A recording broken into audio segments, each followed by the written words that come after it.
So, one thing that I'm curious about is the idea of microlot versus more of a collectivos or more of a cooperative model of blending.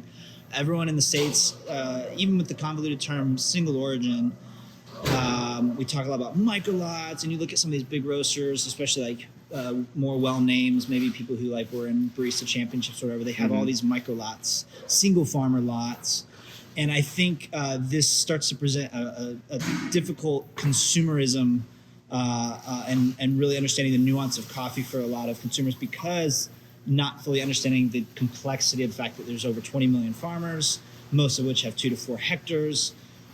So I kind of want to hear some thoughts about why should we not care as much about microlots, or maybe why are blends and collectives good?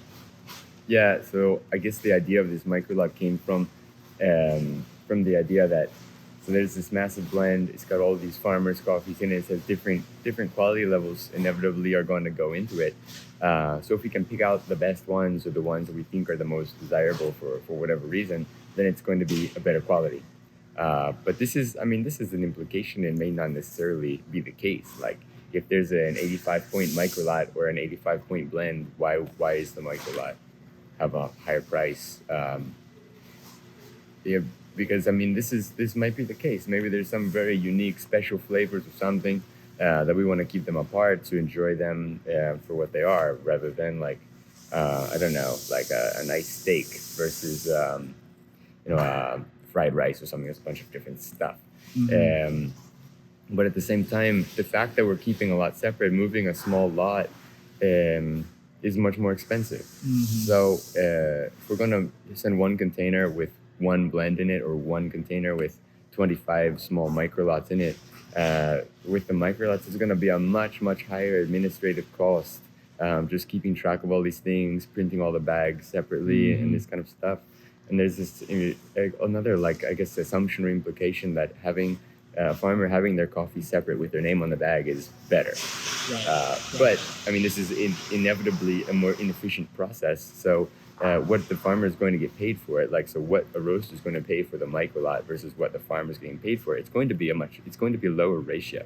The farmer is going to get paid a smaller, what actually happens depends on what the intermediaries want to happen to a certain degree. But there's less money available for the producer because there's more getting spent on the admin and the wrangling and all the fixed cost of moving one lot. So, and the other thing is that for a microlot to be worth doing, it has to be enough. So you don't lose too much in the dry mill, because you will inevitably lose a good amount depending on the size of the dry mill. Because there has to be a minimum, you have to purge it. Right. Yeah, and the cost is going to be higher for a small amount.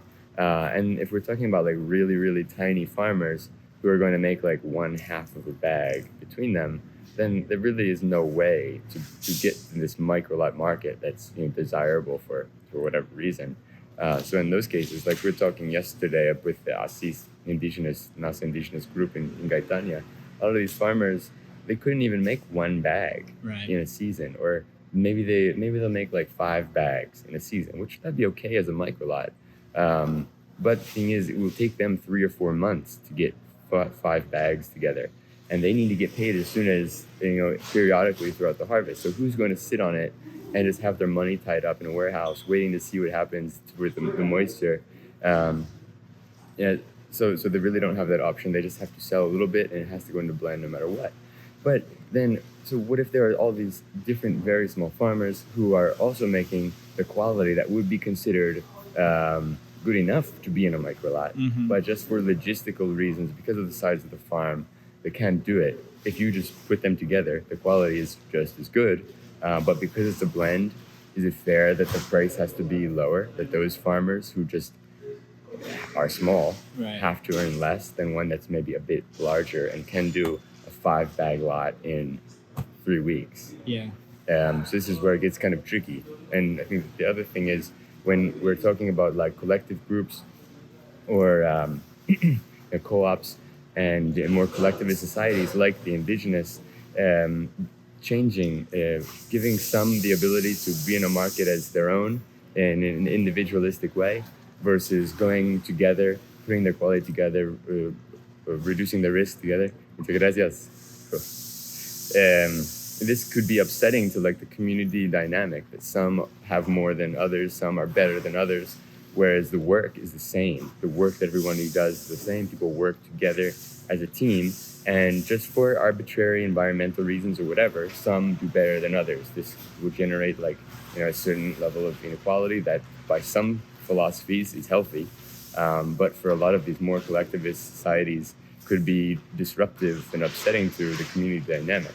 Yeah. So when your roasters show up like, oh no, I love this one, I want to keep it separate, let's keep this one over here, and I'll pay for it, which is, this could be seen as, a very nice thing, a very virtuous way of doing it, a very, very fair way. But this is, based on kind of a neoliberal mentality of, what you put in is what you get out, the utility value versus labor value, versus the effort that everyone puts in and kind of shares the outcome. But just, very different ways, and people coming at this from different philosophies, doing something that they think would be very, very helpful may be kind of destructive at a community level. So there's just examples of many factors that go into this. Yeah, and I guess that in and of itself, it's funny how we come with our economic preconceived structures, like how we see, even if we don't fully understand it, we still are immersed in it in our culture. And so we come thinking that the value of like an individual name or whatever is better. Mm-hmm. And until you're like immersed here and understand the collectivism that exists just as a community and how there's multiple efforts, like it wasn't just that one guy whose name is on the bag who did all this because effort. It was him and all of his neighbors who have different farms with different names, all working together to make that lot. Right. Yeah. So let's be more conscious of blends. And what's so bad about blends anyway? Right. And what's your thoughts? Can a blend still be considered a single origin? I guess is a good question for consumers. This is like direct trade. What does it mean? Whatever anybody wants it to mean. Yeah. So who cares what the name means? Like if this is a lot that's from this group of farmers, is that a single origin because it's a group of farmers? Is it a single origin because it's one country? Is it a single origin because it's from one continent? And when this started, single origin would be like only Latin America. Okay. Right. And now single origin is like one side of one farm by some definitions. But, my feeling on all this stuff is it doesn't matter. Yeah. We're just getting caught up in, how do you say that? We're just getting carried away in things that are trivial. Yeah. Yeah. Here we go. Labor value. Value labor. Get mad. Get mad, Priest Coffee.